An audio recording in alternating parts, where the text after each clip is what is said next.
بەڕێزان سڵاوتان لەبێتم کاتتان باش من دالێ لە بازنەدا لەگەڵتانە بم تەوەری ئەمڕۆی لە بازنەدا تایبەتە بێت بە پاراستنی کللتوری کاکەی و دابینکردنی مافەکانیان وەکو دەزانین کەوا پێکاتی کاکەی پێکهاتەیەکی ڕەسەنی کووردە ئەمان لە چەندین ناوچەی جیاواز هەم لە عێراق و هەم لە وڵاتانی تر دابەش بوونە هەڵبەت وەک خۆیان باسی دەکەن و مێژوو باسی دەکات بە درێژایی مێژوو ئەوان قوربانیاندا و دووچاری کوشتن ڕفاندن و لە شەڕی داعشدا بە هەمان شێوە دووچاری ئەوە هاتوون کە مەزارگە ئاینەکانیان تەقێنراوەتەوە و لە هەمان کاتدا دووچاری کوشتن هاتوونەتەوە لە دوای ڕیفراندۆمەوە جارێکتر لە دوای ساڵی 2017 بە هەمان شێوە بە تایبەت و کاکەیانەی کەوا نیشتەجەی سنووری دەوروبەری کەرکووکن دووچاری ئەوە هاتوونەتەوەکەوە تعریب بەرامبەریان ئەنجام بدرێت و زەیوزارەکانیان داگیر بکرێت و بدرێت بە عەرەبی هاورد ئەممان زۆر باس کردووە و لە هەمان کاتدا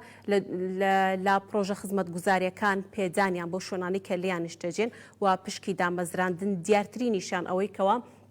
زۆر جێی سەرنجە ئەوان وەکو کەمینەیەک سەیرەکرن و لە هەمان کادا کورسی کۆتان پێنەدراوە تاوەکو نوێنەرێکی خۆیان هەبێت لە ڕێو نوێنەرەوە داوای مافەکانی خۆیان بکەن گلەی ئەوە ئەکەن کەوا هەردوو حکوومەتی هەرێمی کوردستان و حکوومەتی عێراقیش بە بەردەوامی کەم تەرخەم بووە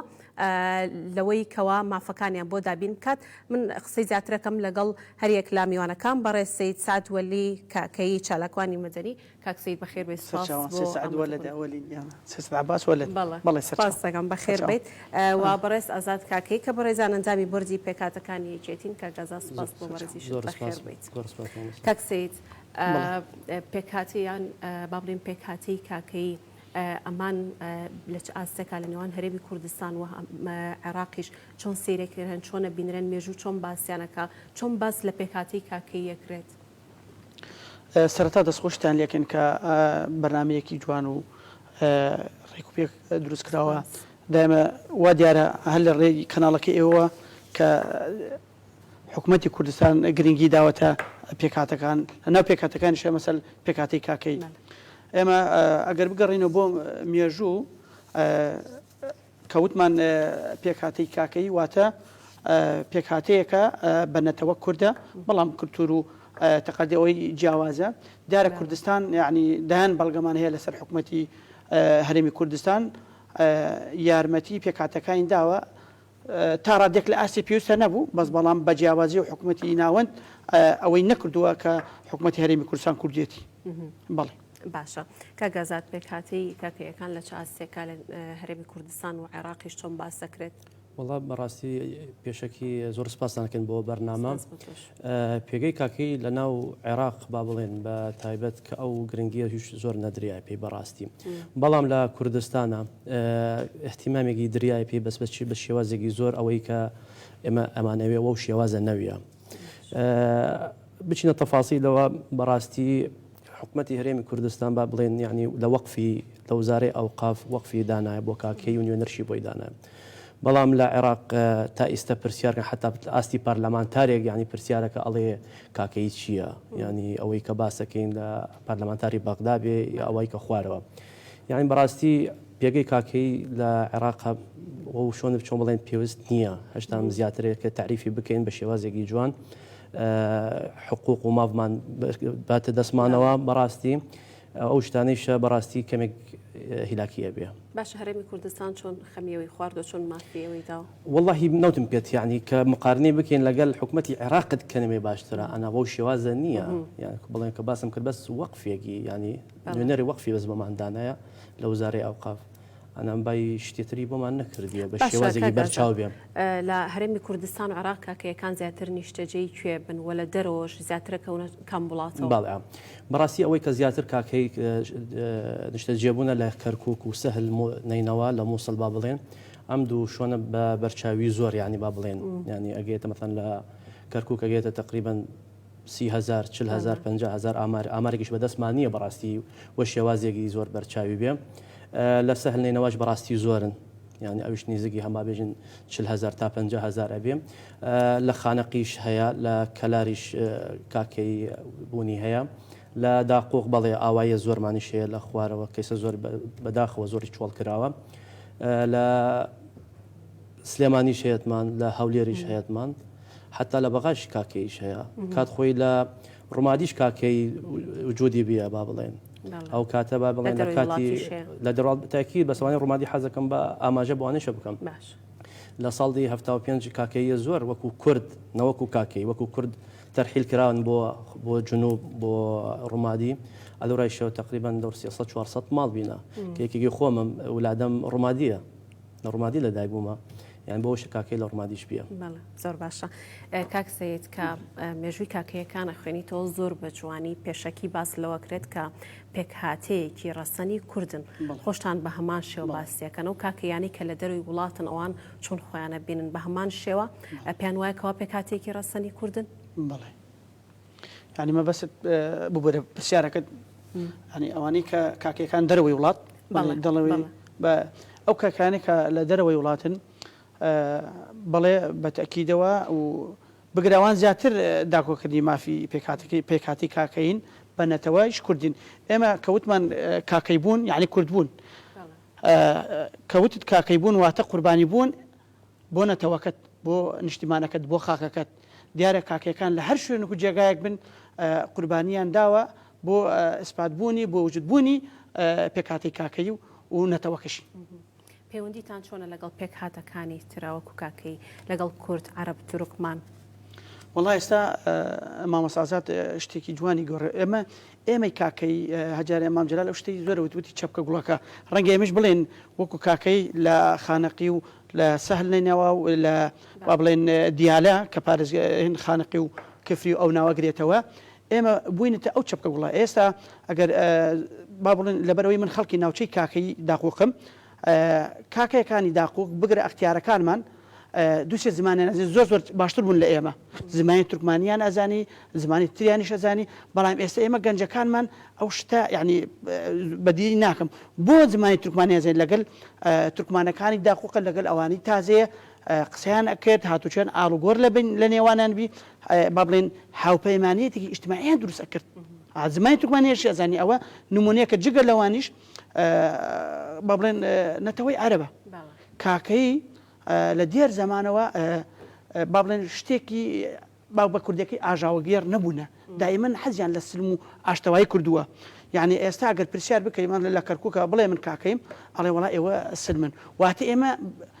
تەنها خۆمان ئەژێوینین و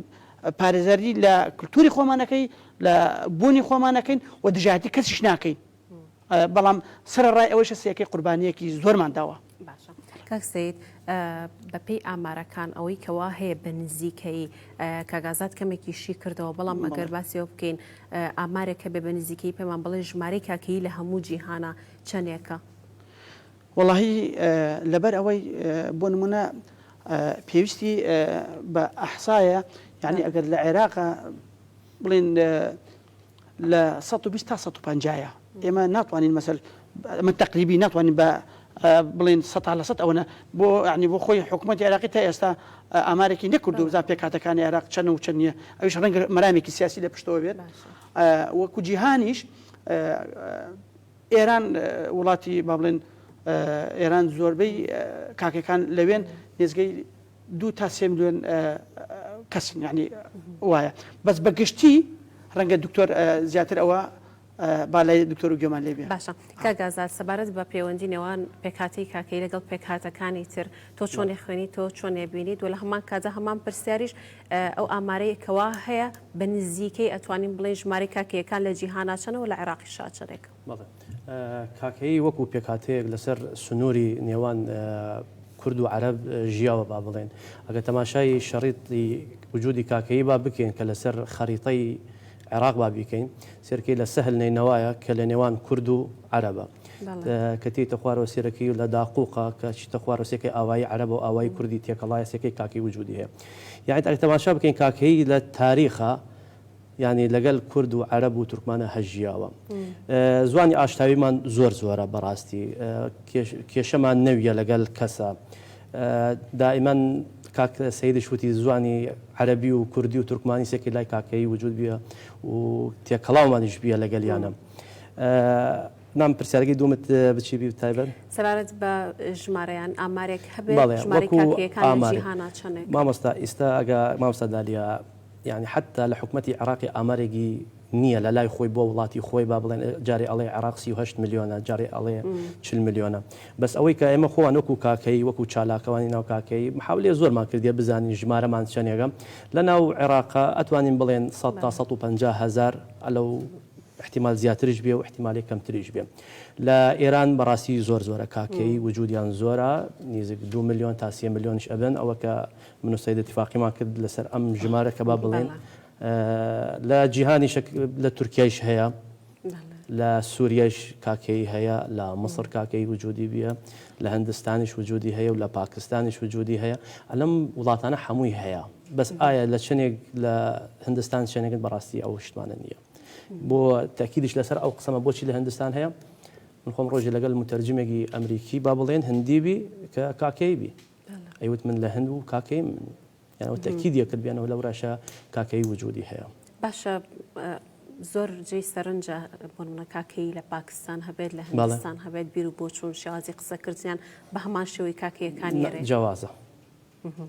جوازی هەیە لە زوانیان جواز هەیە لە بیر و بۆ چوونیان بەڵێ ئەو جوازیە هەیە و ئەو جوازیشە ئەوە بزانم بەعزە شتێک کێشەی بۆ کاکەی دروست کردیە باشە کاکەزاد بۆ چی کاکەیەکان بۆ شێوەیە دابش بوونە و هۆکار چێ بەشێکی زۆریانە کەونە وڵاتی ئێرانەوە بەڕاستی مامۆستا دالیا ئەمە سوالێکی زۆر گەرەنگە بۆچی ئاوها پرت و بڵاوە بیە کاکەی ئەگە بڕێنەوە بۆ تاریخ با بڵێن لە تاریخە کاکەی چۆنمە دابنەی ئاشتەوایی کردیە کاکەی حروبێ زۆر هاتێتە سەری وەکو نەتەوە هەنەتەوە کوردمەنە ئەو با بزانێتی هەیەتمان جگە لە کورد عەرەبمانیش هەیە ئەوش با و معلومەشی ئیزافە بکەینە سەری بێن و کاکەی هەیە عەرەبیشە کاکەیمان تورکمانیشە بە زۆربەی زۆرینەکەی کوردە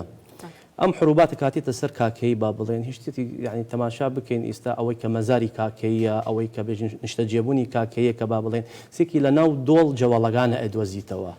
ئەمەشە سەبەبی هۆکاری ئەیا پێمان بیانەوە حروبێ زۆر بیە حروبی عشایری بیە حروبی ئیمپراتۆریەکان بیە شتێتی کاکەی چۆن بڵێن وجودی زۆر کەمەوە بێ لە ساحە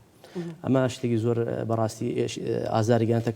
کاکەی پرت و بەڵاوە کردیە لە یەک شوۆنێک وجودیان نەویە لە ناو ئێران ئەگە ببینی سەکەی لە ناو دۆڵەکان مەزارەکان وجودی هەیە ئەمەیشە بۆچی دا لە حروب ئەم خۆیان نەجات بێن بەڕاستی ئیمپراتۆریەی عوسمانی ئیمپراتۆریەی فارسی ئیمپراتۆریەکانی پێش ئەوانیشەوە حەزیەت کاکەیان زۆر کار بوونە بۆیکەوە بەرش و بڵاو بکەنەوە باشە کاک سەید کاتێک کا باس لە کاکەیەکانە کرێ هەمیشە خۆتان دەڵێن ئەمە قوربانیەکی زۆرمان داوە بە درێژایی مێژوو ئەم قوربانیانە چۆن دراون چی هۆکار بووە والله من بوبرە ئەوەی مامۆستا هینێکم هەیە بۆ زیاتر ینی بەرنامەکەمان ئاشنا بێتەوە کاکەی لە رووسیاش هەیە بەتابەتی لە قەفقاس لە ئەرمینیاش هەیە بۆ زیاتر یعنی زۆر کاکەیمانیش هەیە چۆن ئەوەی هات بەسریانە وەکو شنگال و وێزیدەکان ئێستا یعنی کەسێک لێ خۆش بوو ئەمری خوای کردو ئەختارێکی ناو کاکەی بوو وتی چوومەتە بەسرە دێکم بینی وتی ئێمە لە ئەسڵ خەڵکی کەرکووک وتمە ئێوە پرسیار بوو ئێوە چی بوونە چینی ئێوە لە کەرکووک هاتوونە کوردن تورکمان وتی نەخێت ئێمە کاکەی بوونە یعنی شت وا هاتووەتە سەر کاکەی ڕەنگە تاریخ هەر باس نەکرا و لە تاریخش ذکر نەکرایەتەوە ئیتر فەرموو بەرنامەکەی ئەوەی قسەیت ئەو قوربانیانی کەەوە کاکەیەکان خۆیان باسیەکەن ئەڵێن ئەمە بە درێژایی مێژوو قوربانی زۆرمان داوە ئەمە قۆناغەکانی چۆن بووە قۆناغەکان ئەگەر ئێمە هەر بۆ زیاتر بۆی لە ڕێگەی کەناڵەکەتانەوە پایتەختی کاکەی با بڵێن هەرێمی شارەزور بووە دیارە هەرێمی شارەزور ینی ئەم حکوومەتەکانی کە نەیاری کردبوونە ئەم هەرێمی شارەزوریانە بەش کردو ئێستا گەر هەرێمی شارەزور سێری بکەی خۆ بەس کوردستان نییە واتە ڕۆژاوای شەکرێت و ئەم هەرێمە ئەلەورەوە درێژە بە خەبات و بە ئاوارەبوون و بە قوربانی دەستی پێی کردووە ڕەنگە بە سێ چوار مەرحەلەی تر کاکەی ئاواری شوێنەکان تر بوونە و دیارە چەند قەرنێک چەند ساڵێک جارێک بیر و هۆشی بۆ نمونە شتێک دروست ئەوێ لەو ژینگەیە لەو بێ ئەوە وای کردووە لە کاکەی زیاتر با بڵێن قوربانی بدات باشە کاگازات کاکەیەکان دەوترێت هەمیشە هەڕەشیان لەسرە ناچارکراون بە کۆچکردنی زۆرم بڵێ ئەمە هۆکارەکانی چی بووە جگە لە داعش با بڵێن کۆچکردن کاکەی لە سنووری خوارە خصوصن داقوق و لە خانەقی و لە سەهل نینەوە هۆکارەکەی زۆر دیارە بێنەوە ئیشی تیرۆریستە و بە تایبەت لەسەر کاکەین ئێمە حەزەکەم زۆر ئاماژە بەم خاڵە بکەم یانی زۆربەی ڕیکلام و ئەعلام ئەم شتانە و ئەعلام دروستەکەن قەنەواتەکە بێنەوە دەست لەسەر کاکەیە بەڵام بەس لەسەر کاکەی نییە با ڕاستی بڵێن ئەو سنوورە هەمووی کە کورد تێکەڵاوە با بێژین با بچینە خوار سنووری داقۆقەوە ئەوە سەیدیش خۆ لەو سنوور تاوەزانێ ئاوایی داویە و تاالبان شیتیایە ینی ئەوە هەڕەشە لەسەر داویە و تاالبانیشە لەسەر کاکەیش هەیە بەڵام مامەستا مەرامێکی سیاسی بی لە دوای ئەم شتە بە تایبەت لە دوای 16 ئۆکتۆبر 2017 مەرامێکی سیاسی زۆر وازەحا بێنەوە کاکەی محاولە بکەن وەک یەزیدیەکان نیشان بێن بەڵام شتەکە ئەوهانیە بەڵێ قوربانیماندایە بەڵێ کارتیۆرست لە لامان کریایە شەهید کریامانە زەویمان سوترا دەغڵ و دامان سوتریایە بەڵام لە هەمان کاتە وە داوێش کریایە و تاالبانیش کریا لەو سنوورگەلە لە خوانەقی با بڵێن ینی بە یەک شەوێک حوت قوربانیماندایە بەڵام هەل لە ناو ئەو سنووریشە بەخوا کورتریش هەم شەهید کراوە یعنی ئەو هجوومە کاکرێتە سەر کاکەی ئەکرێتە سەر کورد نەخرێتە سەر کاکەی بە تایبەت با ئەوە ئاماژ زۆر جاراگەدارکردنەوە بڵاوکرایەوە کە گوایە کاکەیەکانیش بە هەمان شێوەی ئێزیدەکان ئەگەراگەداریان نەبن جینۆسایدیان بەرامبەرەکرێت ئەوەی کەوا بەرامبەریشیانکرێ هەندێک جار ئەوترێت کە ئەم بەش خۆی لە خۆیان جینۆسایدێک بووە ئێوە پێتان وایە ئەمە بەرامبەر بە هەموو کوردکراوە نەک تەنها پێکاتی کاکەی باڵێ ئەوەی کە لە ئەلام ڕووی ئایا جنووسایت بۆ کاکەی ئەکرێ خصوصان لە سنووری خوار سنووری کەرکووکەوە من پرسیارێکەکەم بۆ لە دوای 16 ئۆکتۆبر 2017 ئەم شتە ڕوویدا خۆداعش 2014 ڕووی هاتە ساحەوە و ئەوە کە بینیتان چیوە یەزیدەکانی کرد بای ئێمە شان وەشان لەگەڵ پێشمەرگە شەڕمانە کرد و تا ئیستێشە حەز ناکەم بێژم شان وەشان یانە خۆمان پێشمەرگین خۆمان کوردین ئێمە خۆمان کوردی ڕەسەن حەساوەکەین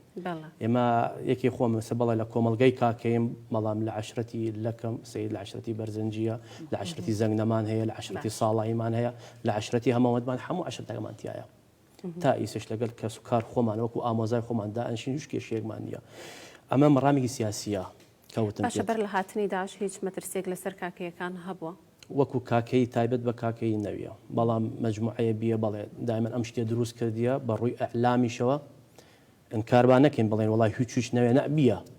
شت ڕوویدایە بەس نهاتنە ئەم کابرا بکشن یا ئەم کابرا تیرۆر بکەن ئەم دەغڵودانی بۆچی کاکەیە لە بۆنی کوردایەتیەوە کراوە ئەم سنوورە سنووری کووردا گەرەێکیانە چۆڵی بکەن دا ئەو کاش خۆتە زانی بۆچی بۆ تعریبکردن کراوە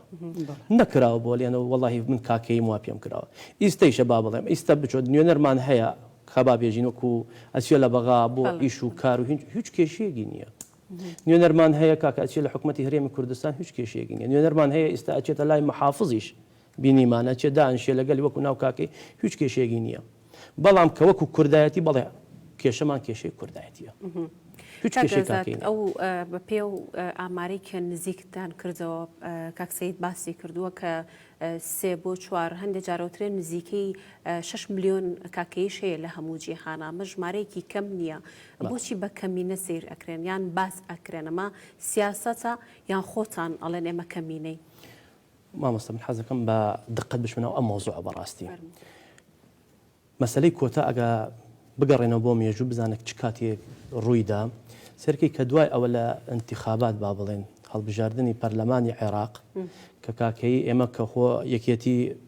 یعنی بەڕاستی ئەوە کاندیدمان بیە لە ناو حزبی یەکێتی لە هەمان کاتیش لە ناو حزبی پارتیش کاندیدمان بیە 4,000 و 6,000 و 5,000 دەرنەچووە بەڕاستی با بڵێن هەل لە دوای ئەوە تەماشامان کردیە مەجموعەیە هەڵسیاتەوە کاکەی کردێتە کەمینە مینەی کۆتای کردیە بەڕاستی هەکە لە دوای ئەوە دەرنەچوە ئێمە کەوەکو چالاکەوانی با بڵێن سیاسی و مەدەنی و ئەم شتانە بزانانی مناقەشەی ئەم شتە بکەن ئایا کاکەی استیفادە لەم شتاکە یان نایکە بەڕاستیەوە کە بینیمان کاکەی هیچ استیفادەیە ناکە لە کۆتا و کات خۆشی مامۆستا دیلان مامۆستا غەفور لە پەرلەمانی عێراقەوە بی شتێکی زۆر گەورایی تەقانەوە و داوای کۆتایەکشی کرد بۆ کاکەی ئەو کاتێشەکە کاکەی وەکو ڕۆشنبیری و چالاکەوانی و پیا و گەورای و ڕئیس عشرەتی و هەموو شتێ دانیشتمان وەیەکەوە ئایا ئەم کۆتا چۆنی بکرێ بەڕاستی کاکەی هەمووی متفقە بێ ئەنەهو کۆتا نەکرێ بەڵام مەجموعەیە هەیە زۆر کەمن داوای کۆتا ئەکەن بۆ کاکەی یەک سەبەبێکیشی هەیە وا حالی بێنە بێنە کۆتاگەیان وەرگرت خۆی ئەوێت ئەو شۆنە ئەمە شتێ بەڕاستی ئێمە تا پێمان بکرێت کوردایەتی یەکەین کاکێتی ناکەین ئەم بە قەناعەت منە دی نازەمە قەناعەتێکێتر وابێ کاکێتی بکەم من ئەومە مکەونێکی بیچووتر بەڵام من خۆم دژاتی ئەکرێم لێم ئەدرێ ئیستا ئیستا ئیمڕۆ دژایەتی ئەکرێن نە لە بۆنێ کاکەین بۆنی کوردین ئایا من بۆ خۆم لە کورد جیاوە بکەم هیچ کێشە بۆ خۆم دروستەکەم بەڕاستی خۆم بیچووکترەکەم ئەمە کێشەی گەورەترەکەوت وەکو کاکەی من ئێمڕۆ کاکەیم حەجمێکم زۆر با بڵێن باشە لە ناو نەتەوە بەس بەڵام لە ناو کورد بم دەها باشترە ئەوەی شەمەڕامێکی سیاسیە مامۆستا جگە لە ئەوەی شەبا بڵێن مەڕامەگە سیاسی بی منێ کۆتاییان و پەرلەمانیان کردیە و ئەم شتانیانە کردیە نە ئێستا بەڕنامەجێکی سیاسی تر هاوە شوێنیانەوە بەس بۆ تێکدانی کەرکووک و خصوصان سنووری خوارەوە زۆر باشە کاک سەید هەمان ڕات هەیە بەڕێزیشە تێبینیت وەڵاهی بڵێ ڕاکان جیاوازن بەس بەڵام کە جیاواز من لەسەر با بڵێن مافە گشتیەکان و سەلامەتی هاوڵاتیان ڕەنگە ئێمە بە چاوێکی تریەوە بە بیرێکی ترەوە کۆتا بڵێ ڕەنگە کەسێک تموحی ئەوەی بێ کە خۆی کۆتا بێ ئێستا بۆ نمونە کۆمەڵی برادرانی مەسیحەن لە کەرکووکە یا لە هەرێمی کوردستانە هەر ئاگایان نییە لە کۆتاکە چۆن ئەخرێت و ئەو نەمەسەل کۆیلەی لایەک ئێمە کۆیلەبوونمان قبول نییە بەڵام کە ئەڵێن خەڵکێکیش هەیە داوای مافەکەیەکە ئەڵێ من ڕاستە بە کورد حسێبم بەڵام هیچ شتێکم بۆ نەکراوە بۆ دامەزراندن بێت من ئەکاتە وەسیلەیەک ئەڵێ ئەمە وایە تو بەڵێ کوردی تو کوردی ڕەسەنی شتێک بێ بۆ من لێ دوورۆ بکەم تا کەسەکەی خۆی بمێنێ ڕەنگە ئەمە ڕێی من یعنی تا ڕادەیەک قسەی مامۆستا تەواوە ئێمە بمان ئەوێ خزمەتی نەتەوەکەمان بکەین نامان ئەوێ پرت و جیاوازی بکەوێتە نێوان نەتەوەکەمانە لە ناو نەتەوەکەشی پێکاتەمان زۆرە بەڵێ ڕایەکە تەواوە بەڵام ئەو شتیشی هەیە با بڵێ کاتە تۆ پێ دوایە گەربێت و کورسی کۆتاتان هەبێت و حزبێکتر لایەنێکی تریش خاوەنددارێتی بکات ئاساییە تەنیا کورسی کۆتاتان هەبێت خاوەنددارەکەی ئەزین چۆن بێ غەدر نەکە ئێستا چەند مەقعدی کۆتا مافی ئەوەیە چۆنە بێ لایەنێکی تر خۆی بەڵام مەبەستم ئەوەیە ئێستا لە هەرێمی کوردستان 11 کورسی کۆتامان هەیە ئایا خەڵکی ئەو پێک هاتانە هەر ئاگایان لێ نییە و دایان جارش با بڵێم نەبێتە مجاملەیەک ئێستا کوردستان لەسەر کە ئەو دەستورە پێویستە هەمووار بکرێتەوە زۆربەی کێشەکان ئەوەیە ڕەنگە قسەکەی مامۆستایش بۆ ئەو بابەتە بڕوە بۆی کە یعنی ئەڵێ کاکە ئەگەر بکرێت نەکرێت لەوە باشترە بکرێت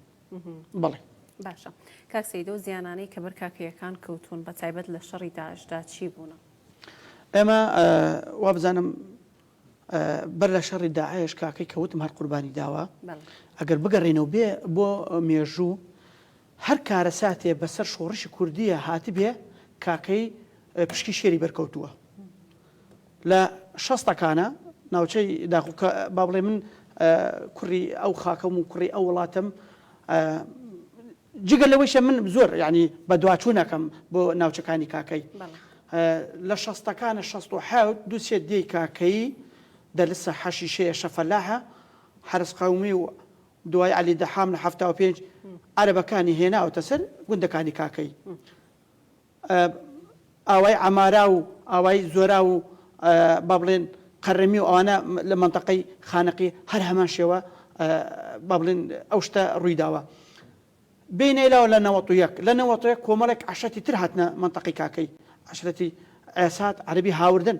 ئەوە چۆن بوو مکافەئەی با بڵێن ڕژێمی بەعز کە بە کورد ناسراوە بە غەوغائیین ئەو عەشرەتانە هێنایەتی سەر خاکی کاکی وتی ئەمە حزام ئەمنیە بۆ نمونە دەیمەتیقی کاکەی تۆبزاوای کاکەی گوندی سێوەڵەی کاکەی هەروە بێتەوە عەرەبکۆی زەنقێر ئەشەت ئەلبوغەنە هەر دێک و شتێکی هێنا ئێمە لە هەر کارەساتێک هاتێتە سەر گەل و نەتەوەکەمانە ئێمە زیاتر پاشەکشێمان کردو و دییان لێمان بردووە هاتنی داعشیش هەمان شێوە هاتنی داعش چەندی ترمان ڕۆیشت شکور جێران ئەلبوو محەممەد عەرەبکۆی لەو دیانی کاکەی ئەوانی کەوتنە ژێر دەسەڵاتی شەمشەمە کوێرەکانی جەهل و خلافەت ئەوانی دەی شکور جێرانە ئەلبوو محەممەدە شالیاری کاکێ هەندێ دێمان دیەکە ئێمەش کە من ئێمە شەهیدمان داوا لێ برایەکی خۆم شەهیدە گوندی شەشەی کاکەیە ئەمانە با بڵێن بە سلسلە هەرچەند دووبارە یەکەمەوە گەلەکەمان تووشی نەکسەیەک بێت کاکەی تیشکی شێری بەرکەوتووە لە بیرمان نەچێ من ئامارێکم لایە لە 2003 تا 2008 ئامارێکم لایە 400 شەهیدی کاکەیمان هەیە بە کوشتن ئەوەی لە بەردەم دەرگای بووە ئەوەی مامۆستا بووە لە ڕێگەی مامۆستایەتی کوژراوە ئەوەی چوەتە سەر ئیشەکەی خۆی ئەوەی لە دەکەی خۆی تیرۆر کراوە یعنی ڕەنگە نمونەیەکت بۆ بێنمەوە لەلایەن با بڵێن قاعیدە و ئەنسار و کۆمەڵێ ئەو شتانە هەیە من مامی باوکم سێ سەمەد شەید کراوە لە بەردەم نووسنگی عقاربی کوژرا ئامۆزایەکی باوکم کە خاڵی خۆمەکە سەقەلخان کوژراوە باوکی براژنەکەم سێ ئەحسان کوژراوە یعنی ئەمانە با بڵێن هەر خۆم باوکی خێزانەکەم کوژراوە کە هاوڵاتی بووە یعنی ئەگەر بت ئەوێ من قەورستانێکم دروست کردووە لە دەوری خۆمە ئەمە تەنها لە بنەماڵەیەکە باشە جارە مامۆستاوەتی کاکەی چەند تیرێ و بنەماڵی زۆرشی تایە و زەنگنی تایە و جافی تایە ئەوانە چێنتر بە ئامار 400مان لایە تقریبا تا 2015 چکرد لەوەی دوای ئەوەی داعش هەمە هاتە سەری یعنی ئێمە بەردەوامین کە کاتێ وتمان پێک هااتێک کاکەی واتە قوربانی یەکسەر بڕۆ بەبێ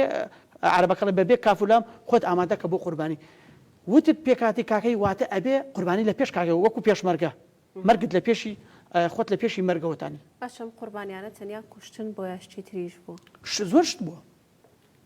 ئێمە ناتوانین ئامارێکمان لە ژێر دەسانی بەس ئەوەی 400ەکە کە پێت دەڵم ئەوەی مەسل بۆم بووە دەستڕێژ بووە ئەوە 400ەکە بە ئامار لامانە ئەوانە لە نینەوا و لە دیالە و مندەلی و قازانێ و داقوق و شۆنەکان تریشی زۆر باشە کاگازات ئەو زیانانەی کەوا بەرکاکەیەکان کەوتون پێش شەڕی داعش تاوەکو دوای شەڕی داعشیش چۆن بۆ پێت وایە ئەمانە جارێکی تر لەبەر ئەوەیەکەوە کورد بوونە یان وەکو کاکەی سیرکراون بۆیە بەڕاستی کە لە دوای 2023 گشتمان باش دەزانین لە سنووری خوار داقوقەوە مەجامیعی مسلح کە سەربەرەوە بەعز بینە ئەکید تاکید بەناو نەقشەبەندیەوە بەناو قاعیدەوە بە هەموو ناوێکەوە ئەیانست ئەو زەوی گەلەوە چۆڵ بکەن بە کوردەوە ینی کورد نەی لە نەورە ئێمە من تاکید لەسەر قسەی سەی دەکەم باڵێ زیانی زۆرماندایە ئەلەو سنوورە بەڵام ئایا بەس کاکەی ئەلەو سنوورە قوربانیدا هەمان شێوە عاشرەکان تریشدایان بەڕاستی ئایا ئێمە شخصێک کاکەی شەهید کرا لە هۆکاری کاکەی بووە ئەو حەزەکەم من لە سەیدش بپرسم ئەو پرسیارە ئەو پرسیارە ئەیکێنەوە پرسیارەی خۆتیشەوە باڵێ مامۆستا یەک کاکەی نەکوشرێ بۆ هۆکاری کاکەی بەڵام تەنیا بە هۆکاری کورد بوون بووە کورد بوون خصوصان لە دوای 2023 کورد بێتە خاوەن دەسڵات ئەلەم سنوورە ئەوان کاری تیرۆسیان بەردەوام بیە لە کاتی شەڕی داعشیش بە هەمان لە کات شەڕی داعشیشەوە کە بینیمان بە چاو خۆمە کە شەڕ کراوە ئامۆزامان هەیە شەهید کراوە پۆلیس بیە خزممان هەیە شەهید کراوە ئاسایش بیە شان وەشان لەگەڵ برادریە با بڵێن لە واجب بینە پێشمەرگە بینە هەردووان وەکۆ شەهید کراونە یعنی شەهید بی شەهید کوردایەتی بینە شەهید کاکەیەتی نییە ئەمە من ئەمەوێ مامۆستا استغلال نەکرێ و شەی کاکەی لەناو ئەم بەرنامەگەلا بەڵام کاکەی هەیە احتیمال شەهید کرا لە بۆنی سەبەبێکی شخصیە مۆزەفێ بیە وەکو ئەوەی عزوو مجلس قەزامان بیە کە ئامۆزای خۆم بیە کە شەهید کرا بۆنی ئەو هۆکاریەوە بە شێوازێکی زۆر ناخۆشیش لە لای مافرەقی سەناعە شەهید کرا ئەمە پێش ئەوە داعش بات ئەم شتانە ڕویانەیە فمن حتاکی لەسەرەوە ئەەکەم بەڵێعات زۆربەی قوربانەکەمان لە بۆنی کوردایەتیەوە بیە بۆ ئەوەیشە کورد ئەمانەوێن نەڵێ برا کاکەیەکانمان ئەمە تەمەەن وشەیەکە زۆر زۆر بەڕاستی حەزەکەم لە کەناڵی کەرکووکەوە بۆ هەموو مەسوولەکانیش کە بەتابەت مەسوولەکان خۆمان ئەیجا مەسوولی تریش وشەی برا کاکەیەکان یعنی چۆن بڵێن تو جیاوازیەوەکەی تاکیەوەکەی ئێمە خۆمان بە کورد دەزانین برا کاکەیەکان شتوان نییە لامان ئێمە پێم بڵێ برا کاکەیەکان فداواکەین ئەم وشە تەرک بکرێ ئێمە کاکەین بەڵێ کۆمەڵگایە کاکەین چۆن بەد باستم کرد ئیسا تقریبا مجموعەیە دا تا 15 عشرەتی تایە عشرەتی کوردەواری ئەوە تا گشتی نەوە ناوبانگن و دیارن تایناکەت من جیاوازیەوە لە هیچ کوردێکی تر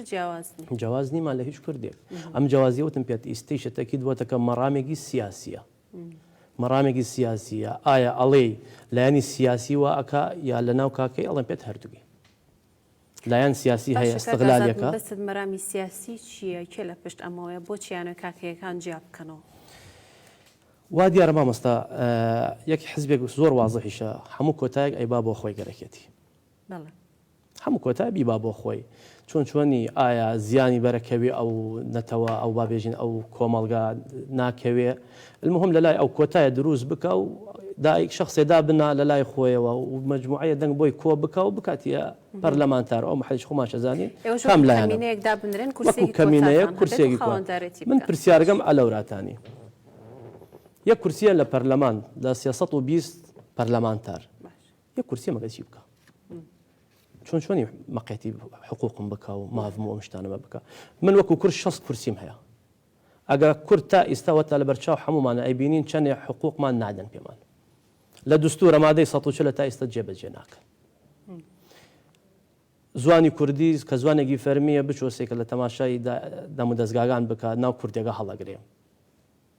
باشە قەینا 6 پەرلەمانتار ئێمە شەڕ ئەومانە لەگەلیان ئەنجا بە یەک پەرلەمانتار چیەکە چی توانی بکە یەک پەرلەمانتار باشە بۆ نمونە ئێمە وەکو یەکێتی نیشتیمانی کوردستان کاندیدێکمان بێ مامۆستا ئەحلام ئەوەتانی لە سەهل نینەوە ئێستا پەرلەمانتارە لە لای پارتیشەوە خۆشکە نەجوا ئەوەتانی ئەویش پەرلەمانتارە دێڵە فەرموو چی توانن بۆ کاکەی دروستکە ئەمە پرسیارە ئەوە وەختی چەنای چەند ساڵە ئەم گروپگە لە شەڕیانە لەسەر کۆتەی کاکەی فەرموو ئەوە دوو پەرلەمانتارە چی ئەتوانێت بۆ دروست بکە باشە کە گازات دواتر باسیەوە لەگەڵەکەم کە پەرلەمانتارەکان حکوومەت یێرەم حکوومەتی عراقیش چیان کردو بۆ کاکەیەکان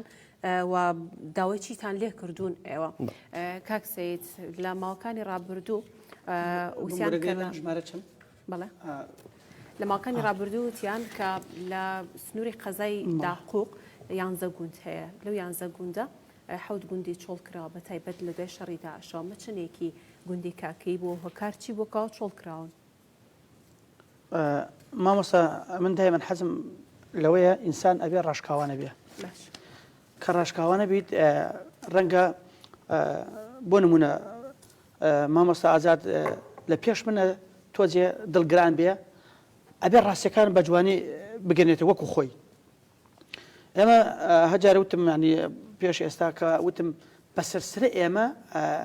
زەرەر زیانمان بەرکەوتووە نێزگەی 40,000 دۆنم زەوی کاکەی هەیە لە خوار قەزای داخۆ جنوب قەزای تاو دەست پێکە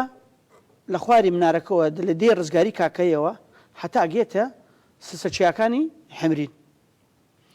ئەم دێیانە ئەتوانم ناوەکان تش پێ بڵێم وا دەست پێکا بڵێ گوندی سعیدیە شەفەرلەحە دەرسی گەورە دەرسی بچووک تەنیا کاکەی هەیە بە تەسەلسل بۆ دێن ئەو دێ هاتانە لە شەستەکان نێزگەی 35 دێمان تعریب کرا ڕۆیشت ئەو دێهانە زەوی کاکەی بوونە و هەندێکی تا ئێستا کێشەی لەسرە چی سارستێکە هەجارە مامۆستاوتی ئێمە ئەبێ مافەکەمان کە کوردین مادی 140 چارەسەریەکە 35 دێمان لەوە ڕۆیشت هاتینە با بڵێن نەوەتەکان چەندی ترمان ڕۆیشت نیوەی خاکی زەنقڕ ڕۆی گوندی زەنقڕ ئەلبوو مەحەمە عەرەبخۆی سەیوەڵە گوندی مەتیق ڕزگاری بە تەواوەتی هەر تعریب کران عەباس عینات قایەد فرقەی لیوا عاشر بوو سەدام حوسێن پێشکەشی بۆ پێ کرد لە 2003 کە تەحریک کرا هەندێک خەڵک گەڕانەوە بۆی مەتیق و ڕزگاری و شوێنەکانی تر بەڵام کە داعش هات بۆ هۆی تیرۆریستەوە هەندێک دێمان کەوتە دەست تیرۆریست هەندێک خەڵکمانیش مابوو لە گوندی ئەلبوو لە ڕێگەی علاقات ئەوانەیە خزمی مامۆستاشن ئەیە بەڕجاوتەکە بە شەو بەنێنی دەریان کرد هۆکەی چییە؟ هۆکەی ئەوەیە لە پشتی داعشەوە دەستێکی تعریبی تایە عەرەبی شۆڤێنی باسی بە ڕۆژ لەگەل من و مامۆستای قسەکە لەگەل فڵان کەس قسەکە بە شێوازێکی جوان ئەڵێ ئێمە و ئێوە ژیاوین لەسەر خۆی کردوتە خاوەن خاکەکەیش هەر ئەوە ئەنی کێشێکی زۆر گەورەیە ئەڵێ من و توو شەریکن لەم خاکەیە بەڵام کە بڕۆی من پێت دەڵێم کاکەوە تانی سەنەد و ئەوانە تاپۆی مەسەر بۆ نمونە تاپۆی ڕەشی ئێمە ئاغاکانمان هەیە بەڵام مادەی 140 تا ئێستا تطبیق نەکراوە ئەو کابرایە هەڵەسا بە دوو سێ شێوازیشەکە دەستێکی ڕەنگە با بڵێم ینی دەستێکی حزبی لە پشتی پەردەوە لەوەیە ئەو داعشانەکە لەو منتەقەن دەستی تشی لەگەڵەتانی بۆ ئەوەی ڕعب و خۆفە خەنە ناو هاوڵاتیانی ئێمە لە 2019 بەس لە دێکە ئێمە ڕۆژێک 8 بۆم تەقیەوە دوو مامەم هەیە بریندار بوون باڵن دوای شانزەکە برایەکەم شەید بوو برایەکی ترمش بەدیرگیرا خۆشبەختانە بووە شەڕان و کە ڕۆیشت لە زەنقەر لە بانقەڵا بۆم تەقیەوە لە ئەلبوو مەحەمە کوڕێکی خەڵکی گوندەکەش گوجار کوڕی کاغازی شەهید کرا یعنی وایە نەکرد خەڵکەکە نەمێنێت شالیاری کاکەی هەر چۆڵی کرد گوندی سێنە ئەمە چۆڵی کرد ئەمە دوای 16 ئۆکتۆبەر یعنی ئیشەکە وانە بوو بەڵام هەجار مامۆستاوتی سیاست یعنی داعشەکەیش کە با بڵێن تۆرۆریستان ڕەنگە با بڵێن دەسانێکی سیاسی لە پشتەوە بێ یعنی بۆ مەرامی بەرژەوەندەکانی دژ بە کورد بێ دەسەر مەساڵحی خۆیان بێت حکوومەتی ئێستای عێراقیش دەستخۆشییان لێکەم بەڵام هەندێ ئەوانەی عسکرەت المەدارس تا ئێستا هێز ئەمنیەکان لە ناو ئەو قوتابخانەی عەلی سەرای ناوەندر کە من تایەتم ئەعدادێکە نەما ئەبتدایەکە نەما باشە ئەم خەڵکە چۆن ئیتر بگەڕێتەوە تا ئێستا من حەضرەت تجوال ئەم من تەجوڵە قەدەغەکردن هاتوچۆ لە شەشی ئێوارە تا شەشی بیانی مەیتێکمان ئەبێ ئامۆزایەکی مامۆستایە کاک مام عزیز پێ ناسراو بە عزیز خەنجەر ئەو بە حکم علاقات و مەسەل یا من لەگەڵ زابطێک کە ئەنجومەنی گوندەکەم یا چۆن تەلەفۆنێک بکرێ کاکە توخوا ئەو مەیتەکە هاتی ئەبێ بمێنێتەوە لە کەرکووک خۆ دەزانێ خەڵکە زۆر مەشێن لە ناو شار ئەمانە وای کرد کابرا لەو گوندە نەتوانێت جگە لەوەیشە ئەوەی کە گازات باسێکە دەڵێت کە ئەوەی داعش بەرامبەر کاکەیەکان ئەنجامی داوە وەکو کورد بوونەوەکو لەبەرەوەی کە ئەوە کاکەی بوونە تومان ڕاستەیە سێکە من ڕێی جیاوازم هەیە لەگەڵ مامۆستا ڕێز و احترام هەیە بۆ مامۆستا ئێمە با بڵێن بە نەقدکردن یا بە ڕقنەکردن گەورە ئەبین من کەوتم کاکەی واتە کورد بوونت ڕەنگە ڕێز و احترامم بۆ یعنی بینەران هەیە و ڕەنگە تا ڕادێک قسەکان من یعنی لە لای هەندێک کەس یا لە لای هەندێ برادەران جێ ئەوە نەبێ یعنی قبوڵیکەن بەڵام ئەبێ ئێمە لە ڕاستیەکانە بدوێن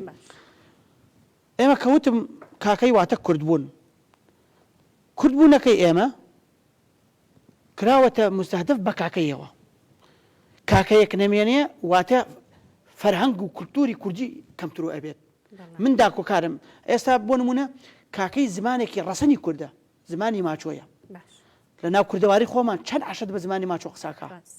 کە کاکەی تەواوی ماچۆکە لە 180 زمانی ماچۆی کوردی فەرهەنگی کولتوری ئەدەبی کوردی کەموو ئەبێت ئەمە ئستهدافی کوردیە لە ڕێگەی کاکەی بوونەوە بەڵێ زۆر باشە کاگازات تێبینی چییە و پێمان بڵێ هۆکاری ئەوەی کە بەشێکی زۆری و گوندانەی چۆڵیان کردووە جگە لە داعش بە هەمان شێوە تعریب بوونە بەڕاستی کە لە دوای 2023 وەکو کشت و کاڵ لەو سنوورە زۆر بەرچاوی کەمەوە کراوە وەکو عێراق عامەتەن لای کشت و کاڵ زەعیفەوە بێ بەڕاستی ئێمە بە هۆکارێکیشی نەخینە سەر تیرۆریست زۆربەی ئەو گەنجگەلمانە لە ئاوایی کە بینە لە دێگان بینە کە ئیشی فەلاحیان کردووە هەڵسیانە تاعین بینە بینەتە ئەو کاتە شۆرتە بیە پۆلیس بیە حرس وەتانی بیە ئەو کاتە با بڵێن پێشمەرگایەتی بیە ئاسایش بیە زۆربەیان چونە تاعین بینە وازیان لە زەوی وزار هاوردیە ئەوە نا هەمویان زۆربەی با بڵێن لە ئاوایگە ئەو کە گەنجەکانیان ئەوانشە کە منەتەوە با بڵێن ئەوان لە ڕووی تێرۆریست و ڕهاب و دڵە ڕاوکیە و ترس و خۆفە بەڵێ ئەوەیشە ئاوایگەیان شۆڵ کردووە ئەم دوو هۆکەرە بەڕاستی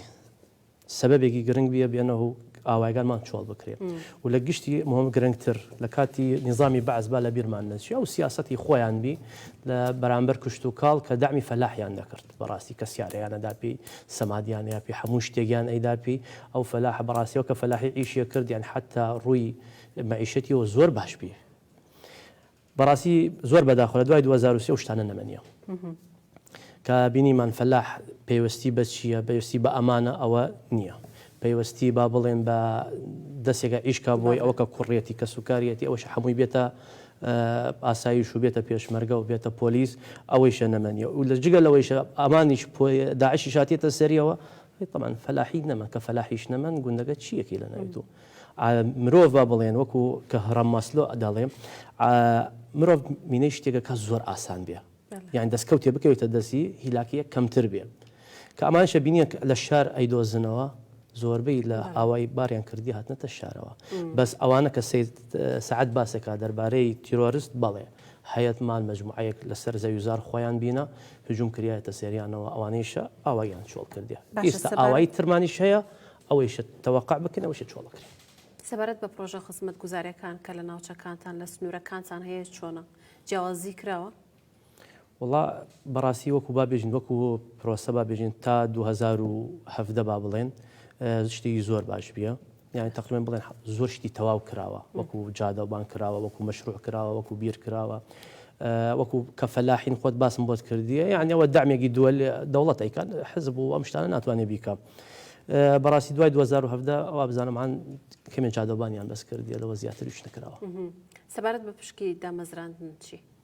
دامەزراندن لە چ کاتێک تهدیدیکە چ ساڵێک لە دوای 2017 2017 با بڵێن تاعینێکی زۆر یعنی حەز زۆر کەمە لە کاکەینی ئەوەی شەکە کردێت احتیمال بە علاقاتی شخصی کردیە بۆ کاکەینی یا بۆ کوردانی و سنوورە نیە بۆ کوردانی سنوور گشتی نییە با بەڕاستی یعنی بابژنەوە کە تاعینی ئستەکە ڕووی ئەیا با بڵێن ئەڵێن پێت موازنە نییە وزارەی مالیە دەرەجەی وەزیفی دانا نادا یعنی تو تعین چییە تعین دەرەجەی وەزیفیە کەەوە دەرەجەی وەزیفی نەبوو نییە تعینات حالیە نەبەست لە سنووری بابێژین کەرکووکە عامەتەن عێراق نییە کەمە. باشەکە گازات ئێوە نوێنەرێکتان نییە لە ڕووی پرۆژە خزمەتگوزاریەکانەوە گەرە گلەیتان هەبێت لە ڕووی پشکی دامەزراندن و هەتا دوای گلەیتان هەبێتم گلەیانە ئەگەن بچێ؟ والله مامەستا لە ناو کەرکووک بزات یانی با بڵێن یەکێ خۆمەکو ئەندامی بردی پێکاتەکانم ئەوەی کە گلەیمان بێ و شتمان بێ ئێمە ئەگەنینی بردی پێکاتەکانەوە کە ئەگێتە مەڵبەندی کەرکووک و مەڵبەندی داخۆ قوبابێژن ڕۆژ هەڵات و ڕۆژ ئاوە ئەگێتە ئەم مەڵبەنگەلە ئەمانێشە داکۆ دیفاع لەسەر ئەو شتانە ئەکەن و ناومانیان ئیزافە کردیە وەکو گەنجی کاکەی یعنی تا ئێستا من نەبینم بڵێن ئەمە حەسەی کاکەی یا حاڵمان حاڵ کورد بیە حتا لەو شۆنگەریشە پەیوەندی وەکو چۆن ئێمە ئەمانەوێ تەعامل لەگەڵمان بکرێ بۆ شێوە تەعامل لەگەڵمانە کریایە سە لە بۆردی پێکاتەکان حەزەکەم ئاماژە بۆ بکەم لە بۆردی پێکاتەکان ئێمە کە داواکاری تاعین بکەین داواکاری حقوق بکەین لە بۆردەکەی خۆمان داواکەین بۆردەگەیش خۆشبەختانە وەکو یەکێتی نیشتیمانی کوردستان هەڵسیا بە جێبەجێی ئەو داواکاریگەل ئێمە ئەیکا با بڵێن ئایا چەندێ پێمان ئەکرێ ئەو کە لە لای یەکێتیەوە بێ بڵێ پێشم پێت ئەکرێ ئەوەی لە لای حکوومەتەوە بێ خۆت من تو باشە زانستی ئەمڕۆ حکوومەتەوە دەست خۆمانەوە نییە ئێمڕۆ محافظێکی تایە حتا پێ بکرێت دژاتیمانەکە حتا پێمان بکرێت پێگەمان کەمەوەکە ئەو مەحلە من نهاتمە لە لای محافظ بێژم وڵای من کاکەیم و ئەوە کووردە نامە شتێکی لە خۆشی و ناخۆشی من هەک کووردم. باشە کاگازا زۆر جار کاکەیەکان باس لە ڕۆڵی ڕەنشا سەرۆک مامجەلالەکەن لەوەی کەوا گرنگێکی زۆری بە پێکاتی کاکی داوت ڕاتچیە بەڕاستی مامجەلال خاڵێ خۆش بێ بەڕاستی ینی گرنگێکی زۆری داوێ کاکەی حتا نووسنگێکی کە کردەوە بۆ کاکەی نووسنگەی کاروباری کاکەی کە پەیوەندی مباشری بە سکرتارێتی خۆیەوە بێ بەڕاستی مامجەلال ینی ئەگە بڵێن سیاست مەداری بی ینی بە تاریخە دووبارەوە ناوێ يعني نبس لقال كاكي احتمال لقال تركمان ولا قال عربي شك هات ام كركوكا لقال عرب دانشت واجا لقال تركمان ايجا شو لقال وكو خمان وكو كردانشت مان اما وكو كاكي براستي جرينكي زوري داي بيمان براسي من نقي ما بعد الله حضور امام جلال بس وكا قيم ليتي لمام وباو او انا كحاضر امين لقاليه تصورك يعني كاوكاتا حاكم خوالي خوش بحاكم جاسم باب الله يعني كمحامي بي او مكاتا كمام جلال كزان سوبي كاكي وهين يكسر كتوقيع وكيل كردي حاكم يكم حاكم بالله كيكم حاكمي داوا كاكي ها همان كات بابلين كخوالي خوش بهم كاك جاسم بابلين خو عفويكا انساني سياسه مداري ايش طبعا زور قورابي مام جلال كانديديان كربو دوجا بو برلمانتار يعني قرنجي زور بكاكي ادا داوا كريمان شو تلاي مام جلال وري او نيسنغاوا داوا كريمان وەکو کاکەی وەڕێ مەڵبەندەوە وەڕێ مەکتەب سیاسیەوە وەڕێ مەکتەبەکانی ترەوە بەڕاستی مامجال قەت قسووری نەکردیە لەگەڵ کاکەیە. باشە کاک سەید باسمان لەو گوندانە کردکەوە بەشێکی زۆریان چۆڵ کراون و خاپور کراون و لە هەمان کادا چەندەها ماڵیش سووتێنراون لەلایەن تیرۆریستانەوە خۆتان باستان کردووە. چۆن ئەم زیانانە قەرەبوو کراوەتەوە تاوکو ئێستا وەکو خۆی ماوەتەوە گوندانە و ماڵانە هەر وەکو خۆی ماوەتەوە؟ ئێمە ئەگەر بینە هین هۆکارەکانی ئەزبابەکانی سەبەب یەکە چۆڵکردنی دیهاتەکانی کاکەی تەنها بەس لە نەداخۆ ئێستاگەر بڕۆینە خانەقی دیەکان با لە خانەقین و بگرینی ئەمی باپێر زۆرا و قەڕەمی هەر یعنی دێ ڕەمەزانە تێنە منتەقی داخۆق چەندی ترمان هەیە مەسەل دەلس حەشیشە بانشاخی گەورە و بانشاخی بچووک شەفەلاح سێکانیان يعني چەندی ترمان هەیە گوندی مەتیق ئەمانە کە چۆڵ کراون سەبەب یەکەمی ئەستێدافی کورد کراوە لە ڕێگەی کوردەوە تیشکی بەر کاکەی کەفتووە مادەی 140 بووە بە سەبارەت بە ناوچەی کاکەی کە چۆڵ کراون لە 2023 ڕەشەی توێژستان لەسەری بووە بەڵام ناداتپەروەری لە پەلانی حکوومەتی هەرێمی کوردستان لە ناوچە دابڕاوەکان وای کردووە هەندێ ئەو گوندانە تەنانەت بەس دێهاتەکانی کاکەین دێکانی تریش چۆڵ بکەن ناداتپەروەریەکە و پلانێکی دارجای جوانەکە چییە مامۆستا دالیا ئەوەیە ئێمە چاومان بخێنێ سەر شارە هەموو ماڵ و مناڵمان بێتە شار بارکە و دێ نەمێنێت داهاتی دەوڵەت کەمەوە بێت ئەمە لە ڕێکەوە لە ڕێی دووەمش ئێمە کورد ینی ئەمە چەند ساڵەیە ینی خەڵک مەسەل پاشەکەوتی موچە و ئەها ئەبینی لە خەڵکە ئەگەڕێتەوە بۆ دێ واتە یعنی ئێمە پێویستمان بە شتێکی پاشەکەوتە پاشکەوت لە ڕێگەی دیوە ئەکرێ لە ڕێگەی حزبە کوردستانەکانەوە هەڵسیان شتێکیان دروست کرد خەڵکیان دامەزران وەرە تو پۆلیسی وەرە تو ئەوەی وەرە بێ لە ناو شار قەتعەیەک ڕقم وەرگرە دێکانمان چۆڵ کرا منتەقەی تاڵەبانی و داوێ و کاکەی لە باتی بڵێ مامۆستا بەس حەزەکەم ئەمە بە جوانی بگەنم واتە تۆ ئەیهێنیتە ناو شارە ئەوەی بۆکەی ئەو کۆمەلگانە وەرە لە دەکەی دروستیکە با خەڵکەکە دروستی بکە لە ناو دێکانی خۆیان دەیان کۆمەلگە ئاها سەدام حوسێن مەجەماعەتی دروست ناکرد بۆ عارە دروستیکە کاکە وەرە توش بۆ دێهاتە کوردەکان دروستیکە تو هاتیتە لە دەوروبەری قەزاکە یا تەژێ خەڵکی هانی خەڵکەکە ئەدی بۆ ناشار ئەمە شتێکی ناداتپەروەری لە حزبە کوردستانەکان بەڕاستی ئەو گلەیمە هەیە حەزم لە ڕاستیەکانە بڵێم سەرا ئیشی باشش کراوە کۆمەڵێ زەوی هەبوو ئێمە لە منتەقەی کاکەی خاونەکە ئەیفرۆشت ئەیتر لە هەر کەسێک بێ ئەمانەوت بە وەرە کاکە ئەم حزباکە بتوانێت حەزب بیکڕێ زۆر باشە بەڵام نەیان کرد بیان کڕایە بیاندایە خەڵکەکە نیشتەجێ بووە بوو بەڵام خەڵکەکە ئاوخۆر بێ ناتوانێت لەورا مادەی 140 زەوی بۆ ناگەڕێتەوە ئەلێ لەو ئێستاداف کراوەتی ئیتر خەڵکەکە چۆن یعنی ئەلەورە ئەوە سەبەبی ڕئیسیە ئەوە کە خۆت باست کرد شەهیدێکی زۆری داوا کاکەی بەڕێستان بەشێکی زۆری کە سوکارەکەت شەهید بوون شەهیدی کاکەیەکان کراوە چۆن گرنگیان پێدراوە کە سوکاری شەهیدی کاکەیەکان وەڵاهی گرنگەکان چین یعنی لە ئاستی پێویستیان نین لە ئاستی پێویستیان ئەوەی لەسەر حکوومەتی ناوەند کۆمەڵە ئیش کراوە بەڵام لەسەر حکوومەتی هەرێم هەندێک شتی کراوە ئێمە لە ئاستی پێویستە نەکراوە ئەبێ زیاتر پەرە بدەیتە کە سوکاری شێدان ئەوان خوێنان بەخت کردو بۆ ئەم خەکە یعنی شتێک نەکراوە لە ئاستی پێویستا بێ تەنات ئێمە یعنی لێرەوە دەستخۆشی لە چەند بەرپرسێکەکەم بۆ نمونە دوای 4 ساڵ مامۆستا حەسیبە سەردانی ماڵەکەی منی کردووە بەڵام بەداخەوە لە سنووری قەزاکەی خۆمە بەرپرسان بووە تەلەفۆنم بۆی کردووتم ئەوە دیەکە فڵان کەسمان ئەوبەت پێتەقیە بۆمبی تەقە وەرە کاکە سەردانیان کە سەردانیان نەکردووە ئەمەشە گرنگی پێدان نییە ئێمە بوونمان بە حزبەکەی خۆمانوتانی بەڵام حزبەکەی خۆم پشتم لێ بکە ئۆتمان پێ نەدا ئەمە لاوازیەک دروستەکە لە ڕێگەی شەیدانە و خەڵکی خوێن ئەڕێژێ بۆ خاکەکەی من بە خاک و جوانم هەن خوا لێ خۆش بوومان جەلاوتی بوونمان یەکێتیە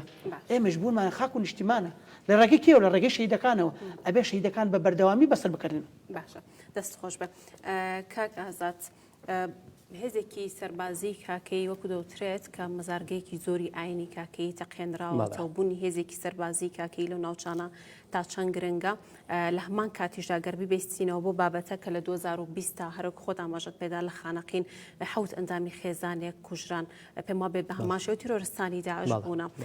کاکەیەکان هەمیشە جەختیان لەسەرەوە کردو کە پێویستە بە زووترین کات هێزەکانی پێشمەرگە بگەڕێنەوە ئەو ناوچانە ئەمەیان تا چەند گرنگە بۆ ئەو سنوورانە بەڕاستی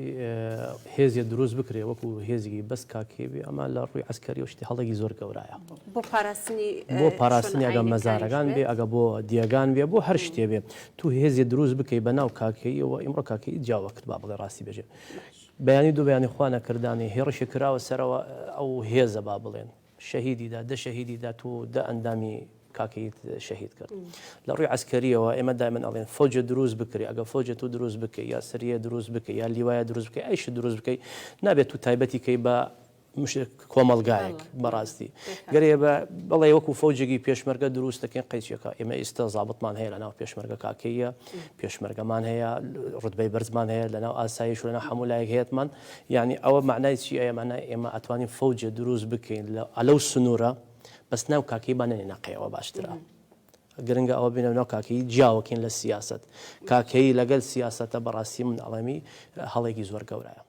کاکەی کۆمەڵگایەکە کاکەی کللتوری خۆی هەیە مەعیشەتی کردیە لە سەری لە باو باپیری بۆی هاتیە بۆ شێوازە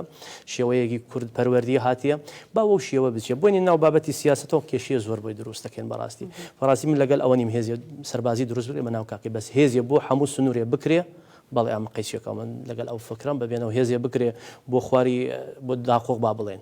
ئەو مەحەلە قەیچێکە بە کاکەی تیابێ و بە کورتترشی تیابێ و شەرت نییە بەس لە کاکەی تیابێ کاسپێتانەوە هێزەی کە ئەتوانێت سنوورەکان و ناوچەکانتان بپارێزێت هێزێک بۆ نمونەوەکو هێزی پێشمەرگەی کوردستانە بە گەڕانەوەی مەترسیەک نامێنێت لەسەر کوردانی بەتەکید بە مامۆستا دالیا بأنه سنووری خوار کەرکووکەوە سنووری خانەقی سنووری سەهل نینەوە یەک عیلاجێکی هەیە ئەو عیلاج جێبەجێکردنی مادەی 140 مادەی 140 تطبیق کرد ئێمڕۆ هەموو کێشەمان نامێنێ کێشەی ئێمە ئەوە تا لەو سنوورەتە بە قانون و دستور ماڵمانی مەقەتی کردێ با بڵێن نەوتێتی پێمان بێنەوە بچین شەڕ بکەین وین بکەین ئێمە حتا قەڵەم و وەرەقە بووسیە و دستور و قانون لەگەلمانە بێ لەگەل ئەوە چینە ڕێوە مادەی 140 مادێکی دستوریە ئێمە جێبەجێ بکەین پێشمەرگە باتە خوارە وەکو با بڵێن کال 2014 با بڵێن کە فرقەی 12 کە جێشی عراقی بێمە هیچ تەجێوە ڕۆیشت پێشمەرگە گەی ئەم سنوورە ئەگەر پێشمەرگە نەویایە وەکو مووسڵ و تکریت پێ هات کەرکۆکیش یعنی با بڵێن احتمال نیو ڕۆژ لەبێن ئەو کێشەگە لەبی بەڕاستی من بە چاکی ئەزان پێشمەرگە بگەڕێتەوە تطبیق مادەی 140 بکرێ ئەمە هیچ کێشەیە بۆ سنوورە کاکەیش نامێنێ زۆر سپاسانەکەم سپاس بۆ بەڕێز سەید سەعەد وەلەد کاکەی چالاکوانی مەدەنی و ئازاد کاکەی ئەنجامی بۆردی پێکهاتەکانی یەکێتی زۆر سپاس دەستان خۆش بێت خۆشحاڵ بووم بەڕێزان سپاس بۆ ئێوەش لە بازنەدا لەگەڵ تام بووم هەر شاد بوون و خواتان لەگەڵ